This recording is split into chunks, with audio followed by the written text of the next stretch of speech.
شیخ میں ایک نوجوان ہوں اور میں زنا جیسی خبیث بیماری میں مبتلا ہوں اور میں یہ کام اپنے منگیتر سے کرتا ہوں۔ ہمارے یہاں نکاح کرنے کے لیے فی الحال پیسے نہیں ہیں، اور شیخ اب آپ کے علم میں یہ بات رہے کہ میں 5 وقتہ نمازی ہوں اور علماء کے دروس میں بھی جاتا ہوں، قرآن بھی پڑھتا ہوں تفسیر کے ساتھ۔ آپ ہمارے لیے دعا کریں اور جو ہے ہمیں جو ہے اللہ تعالیٰ تقوی عطا کر دے، اس کے لیے جو ہے آپ ہمارے لیے خصوصی دعا کریں۔ سب سے پہلی بات یہ ہے کہ ہم جو ہے اس نوجوان کو اللہ تعالیٰ سے ڈرنے کی ہم وصیت کرتے ہیں، نصیحت کرتے ہیں کہ جب آپ جو ہے اسلام پر عمل کر رہے ہیں، فرائض پر عمل کر رہے ہیں، اور آپ خود یہ کہہ رہے ہیں کہ یہ خبیث جو ہے بیماری میں آپ مبتلا ہو گئے، یہ کوئی بیماری نہیں ہے، یہ نفسانی خواہش ہے، یہ شیطان کا زور آپ پر چل رہا ہے۔ آپ اللہ سے ڈرنے والے بنیں تو خود ہی جو یہ جو جس کو آپ بیماری کہہ رہے ہیں وہ دور بھاگ جائے گی۔ اہم چیز یہ ہے کہ سب سے پہلی بات، آپ جو ہے وہ صرف منگیتر ہے آپ کی، ابھی آپ کے نکاح میں نہیں آئی، آپ اس سے ملنا چھوڑ دیں، اس سے بات کرنا چھوڑ دیں۔ یہاں پر جو ہے ایک بڑی مصیبت ہمارے معاشرے کی یہ ہے کہ منگنی کرنے کے کر کے لوگ چھوڑ دیتے ہیں، ایک نوجوان لڑکے کو ایک نوجوان لڑکی کو، یہ سمجھتے ہیں کہ ہم نے جو رشتہ مانگ لیا ہے وہ دونوں ایک دوسرے کے ہو گئے، یہ ابھی ہوئے نہیں۔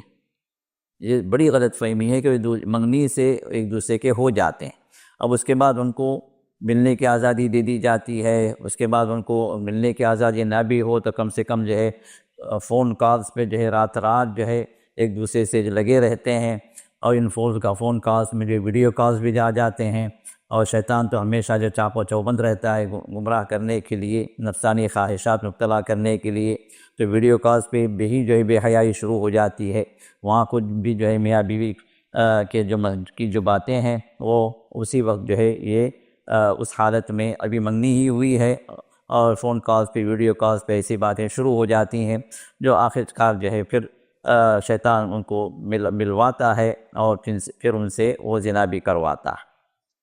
تو سب سے پہلی بات تو یہ ہے کہ منگنی سے رشتہ حلال نہیں ہوتا، ایک دوسرے کی میاں بیوی شوہر بیوی نہیں بنتے، بلکہ اب غیر محرم کا حکم لگا رہے گا جب تک کہ نکاح نہ ہو جائے۔ تو منگنی کر کے جو چھوڑ دیتے ہیں 6 مہینے، سال 2 سال، بعض جگہ تو میں نے دیکھا 3 سال، ایک جگہ تو میں نے دیکھا 5 سال منگنی ہو کے 5 سال ہو گئے اور ابھی تک جو ہے نکاح نہیں ہوا۔ کیا ہے؟ کچھ مجبوریاں آئیں، اس وجہ سے نکاح نہیں۔ جو عقد نکاح کرنے میں حرج کیا ہے؟ عقد نکاح اگر ہو گیا منگنی کے بجائے، اگر آپ نے نکاح کے بول پڑوا دیے، ایک دوسرے کو قبول کر لیے، گواہوں کی موجودگی میں نکاح ہو گیا، تو پھر وہ ایک دوسرے کے لیے حلال ہو گئے۔ بے شک آپ رخصتی بعد میں کر لیں، لیکن ایک دوسرے کے لیے حلال تو ہو گئے نا، وہ گناہ والی زندگی تو نہیں رہی ان لوگوں کی۔ تو لہٰذا منگنی کر کے جو لوگ چھوڑ دیتے ہیں، منگنی کوئی چیز نہیں ہے اصل میں، اگر دیکھا جائے اصل چیز کیا ہے؟ نکاح ہی ہے۔ اگر لڑکا اور لڑکی جو ایک دوسرے کے لیے مناسب ہیں، ان کے بڑے جو انہوں نے پسند کر لیا اس معاملے کو، تو منگنی کے بجائے میری نصیحت یہ ہے کہ آپ ان کا نکاح کروا دیں، عقد نکاح کروا دیں۔ ہاں، لڑکی کی حالت ابھی ایسی نہیں ہے کہ جو ہے وہ لڑکی کو افورڈ کر سکے یا کچھ الگ گھر رکھ سکے یا گھر کے اخراجات چلانے کے ابھی جو ہے وقت ہے اس کے لیے، تو کچھ وقت لے لیا جائے رخصتی کے لیے، یہ ممکن ہے، لیکن عقد نکاح کے بغیر وہ ایک دوسرے کے لیے حلال نہیں ہوتے۔ اور آج کے معاشرے کے اندر صرف منگنی سے جو چیزیں لوگ اپنے آپ کو حلال سمجھ لیتے ہیں، در حقیقت وہ حرام کاری ہوتی ہے۔ جس طرح ہمارا یہ نوجوان جو بیچارہ جو ہے دینی اعتبار سے کافی اچھے کام کر رہا ہے، نمازوں کی پابندی ہے، درسوں میں حاضری ہے، علماء سے ربط ہے، اور جو ہے قرآن کی تعلیم بھی ہو رہی ہے، تفسیر بھی کا بھی علم حاصل کر رہا ہے، لیکن اب مسئلہ کیا ہے؟ منگنی جو ہو گئی تو پھر ایک دوسرے سے جو ہے وہ ایسے جو ہے لگ گئے ہیں کہ ہر چیز کو جو ہے وہ اپنے درمیان میں حلال کر لیے ہیں، جبکہ وہ چیز حرام ہے۔ اور اس کی وجہ کیا ہے کہ آپس میں گفتگو، آپس میں جو تنہائی کی ملاقاتیں یا آپس میں جو ہے تنہائی کی باتیں، یہ جو شروع ہوئیں تو پھر یہ نتیجہ یہاں پہنچا ہے کہ وہ زنا تک پہنچ گئے۔ تو اللہ تعالیٰ حفاظت فرمائے، اور ایسے معاملات میں ہمارے نوجوانوں کو میں نصیحت کرتا ہوں کہ جتنا کچھ ہو سکے جو فتنے کی جگہ ہیں، خاص کر جو لڑکیوں کے مسائل ہیں، اپنے آپ کو دور کریں، کیونکہ لڑکیوں کا فتنہ بڑا زور و شور سے اسکولز میں، کالجز میں، کمپنیز میں، انسٹیٹیوشنز میں، جہاں دیکھو وہاں پر یہ فتنے چل رہے ہیں۔ جتنا کچھ ہو سکے اپنی نظروں کو آپ نیچے رکھیں اور اپنے شرمگاہوں کی حفاظت کریں۔ ایک واقعہ میں آپ کو سنا دیتا ہوں، وہ یہ کہ رسول اللہ صلی اللہ علیہ وسلم کے پاس ایک نوجوان آیا، یہ واقعہ موجود ہے مسند احمد کے اندر، اور اس کی سند جو ہے جید ہے، مطلب جو ہے یہ حسن درجے کی یہ حدیث ہے۔ ایک نوجوان صحابی آتے ہیں اللہ کے رسول کے پاس اور کہتے ہیں کہ یا رسول اللہ صلی اللہ علیہ وسلم اذن لی زنا، اللہ کے رسول مجھے زنا کی آپ اجازت دے دیں، میں اپنی شہوت کو کنٹرول نہیں کر سک رہا ہوں، میں زنا کار ہوں اور مجھے آپ زنا کی اجازت دے دیں۔ تو دوسرے صحابہ جو موجود تھے مجلس میں بڑے پریشان ہوئے، اس کو ڈانٹنے ڈپٹنے لگے۔ تو رسول اللہ صلی اللہ علیہ وسلم نے فرمایا کہ رکو۔ پھر اس نوجوان کو اپنے قریب بلایا، اپنے سامنے بٹھایا اور اس پر ہاتھ رکھا، اور پھر اس سے پوچھا کہ یہ زنا والا معاملہ جو تم کر رہے ہو، جس کی تم اجازت چاہ رہے ہو، کیا تم اپنے ماں کے لیے پسند کرو گے؟ تو کہا کہ اللہ کے رسول کیسی بات کریں، میری ماں زنا کری؟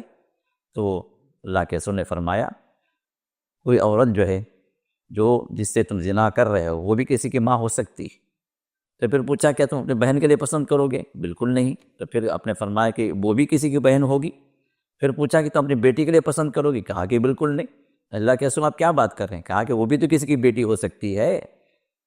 تو اس طرح رسول اللہ صلی اللہ علیہ وسلم محرم کے ان رشتوں کو آپ بتاتے گئے، اور اس کی خباثت، اس عمل کی شنیعت، اس عمل کی جو ہے خطرناکی، اس گناہ کی خطرناکی آپ جو ہے بڑے پیارے انداز سے اس نوجوان کو سمجھاتے رہے۔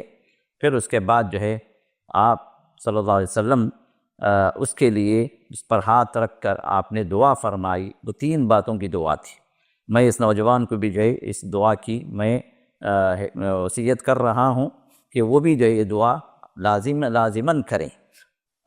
وہ یہ کہ آپ نے دعا فرمائی اللہم اغفر ذنبہ وطہر قلبہ وحسن فرجہ۔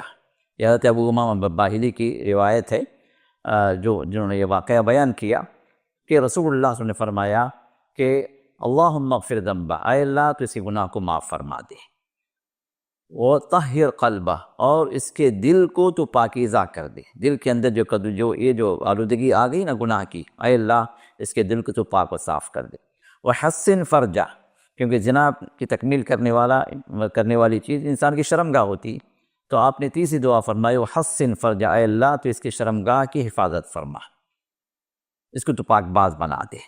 یہ 3 دعائیں رسول اللہ صلی اللہ علیہ وسلم اس شخص کے لیے کی، اور جس کے بعد جو ہے روایت میں بات آتی ہے کہ اس گناہ میں جتنا وہ آگے بڑھا ہوا تھا وہ گناہ اس کے لیے اتنا ہی ناپسندیدہ بن گیا۔ تو یہ دعا جو ہے لازماً جو ہے آپ کریں۔ جنہوں نے بھی یہ سوال کیا ہے، آپ جب خود کے لیے کریں گے تو آپ کہیں گے اللہم اغفر ذنبی، اللہم اغفر لی ذنبی وطہر قلبی وحسن فرجی۔ یہ خود کے لیے متکلم کا صیغہ ہے، جو خود کے لیے آپ کرنا ہے، اللہم اغفر لی ذنبی وطہر قلبی وحسن فرجی۔ یہ دعا میں ہر اس نوجوان کو جو ہے میں نصیحت کر رہا ہوں جو اس طرح کے لڑکیوں کے چکر میں پڑے ہوئے ہیں اور زنا کی راہ پر چل رہے ہیں۔ آپ سب سے پہلے جو اللہ تعالیٰ سے ڈریں کہ اللہ آپ کو پکڑے گا، پوچھے گا، تو اس وقت کیا حال ہوگا۔ یہ 2-4 منٹ کی جو لذتیں آپ کو کہیں جہنم میں نہ لے جائیں۔ تو سب سے پہلی چیز ہے کہ اللہ سے ڈریں، اور ایسی لڑکیوں سے جو اس طرف آپ کو بلا رہی ہیں، جن سے تعلقات کی وجہ سے آپ اس گناہ میں پڑ رہے ہیں، ان سے جو ہے آپ پہلی فرصت میں دور ہو جائیں، ان کو بلاک کر دیں اور ان سے کوئی تعلق نہ رکھیں، تاکہ آپ اس ماحول سے، اس گندگی سے آپ نکل باہر ہو جائیں۔ اور تیسری چیز یہ ہے کہ یہ دعا کثرت سے آپ پڑھیں، اور ہر سجدے میں جو ہے آپ اللہ سے دعا کریں اللہم اغفر لی ذنبی وطہر قلبی وحسن فرجی امید ہے کہ انشاءاللہ آپ کی دعاؤں کا اللہ قبول فرما لیں گے اور آپ کو اللہ تعالیٰ پاک باز زندگی نصیب فرمائیں گے، دنیا میں بھی آپ سکون سے رہیں گے، دین پر رہیں گے، اللہ کی رضامندی میں رہیں گے، اور آخرت میں بھی اللہ تعالیٰ کی جنتوں میں انشاءاللہ پہنچیں گے۔ بارک اللہ فیکم۔